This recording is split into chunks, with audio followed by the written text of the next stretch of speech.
We have a heavy heart. Our souls are burdened.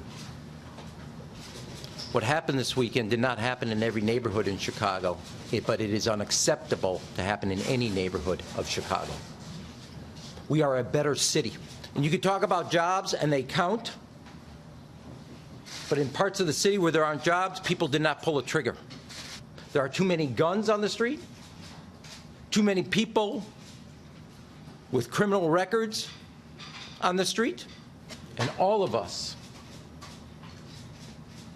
know that this is not Chicago. Well, that was Chicago Mayor Rahm Emanuel speaking out after one of the most violent weekends in the city's history. Cops say that 12 people were murdered. At least 70 people were injured by shootings. Victims aging ranges from 11 years old to 63 years old. During one 2.5-hour period, 25 people were shot.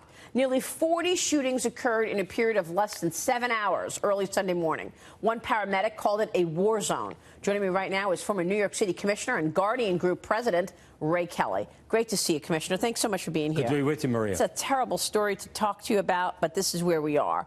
What do you think is behind all of this violence in Chicago? The primary reason, in my opinion, is the backing away from proactive police strategies that have worked in the past. For instance, stop and question people in the field. Now, this is not only happening in Chicago, it's happening throughout the country.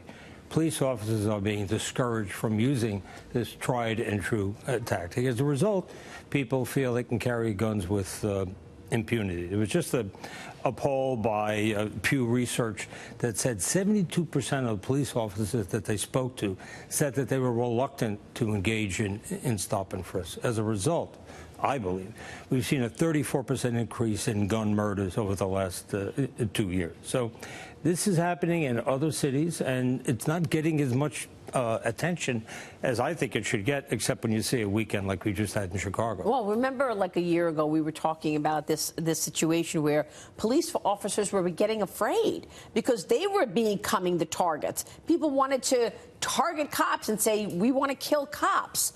And so they were reluctant to approach potential lawbreakers. And that's exactly what's going. When you say target, I don't know if they meant physically, or certainly that's an aspect of it, but target them as far as their careers are concerned, taking pictures of everything they do, finding out where they live, harassing them. And when you don't have the leadership of the city behind the cops, what do you think? Exactly. So you need some sort of manifestation from the leadership of the city to the police officers that they're going to be back. That, you know, we don't want cops to do anything that's abusive, certainly anything that's illegal.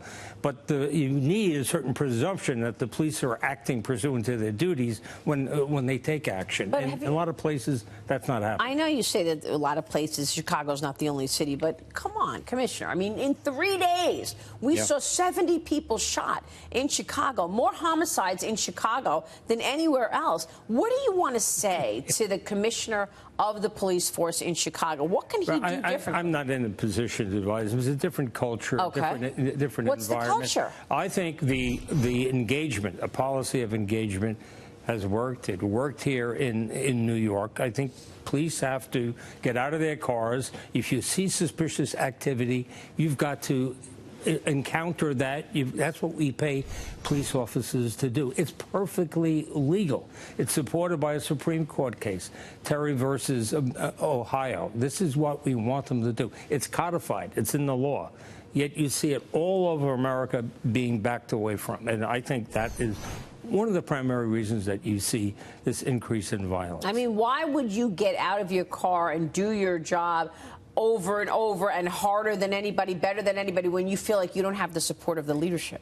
Yeah, that's true. So what you see is departments becoming a lot more reactive and not proactive. Things that have driven crime down successfully in the past, in the 90s and 2000s, just are not being used, certainly not being used to the extent they should be. It should be a natural occurrence. In other words, police see suspicious activity, you get out and you engage. That's not happening. They're holding back. Very sad. Yeah. Let me ask you this. I want to get your take on Attorney General Jeff Sessions going off on a federal judge who decided to reinstate DACA, saying that the judge basically eviscerated the executive branch's legal authority over it. Your thoughts?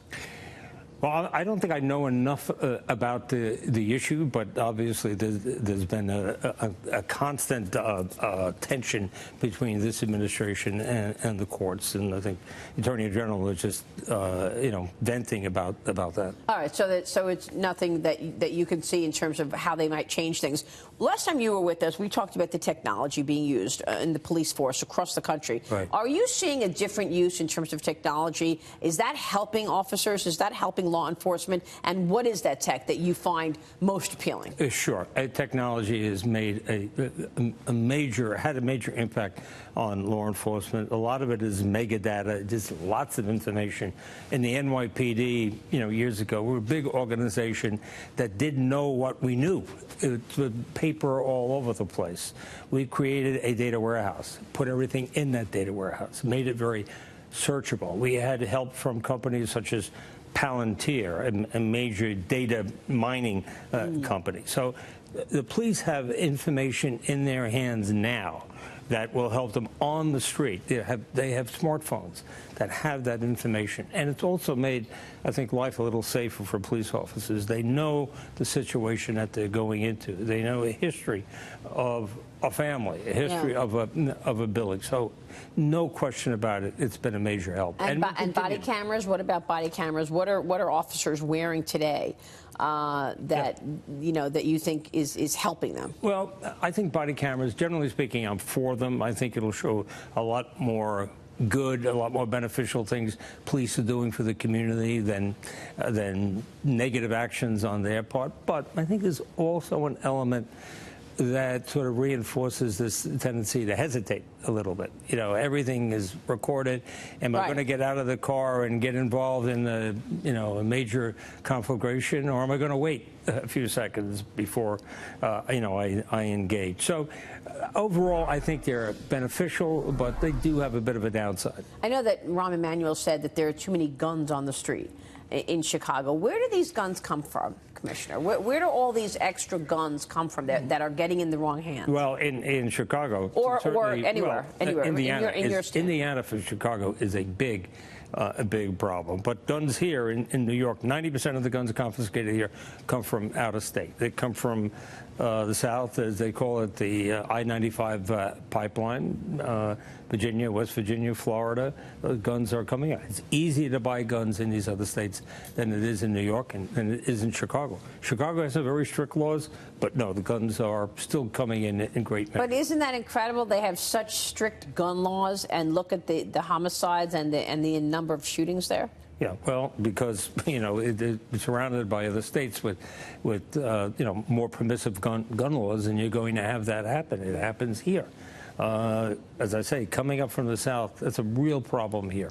Ray Kelly, it's great to see you. Maria, always good to be with you. Thanks so much. Commissioner Ray Kelly joining us there after a tough weekend in Chicago.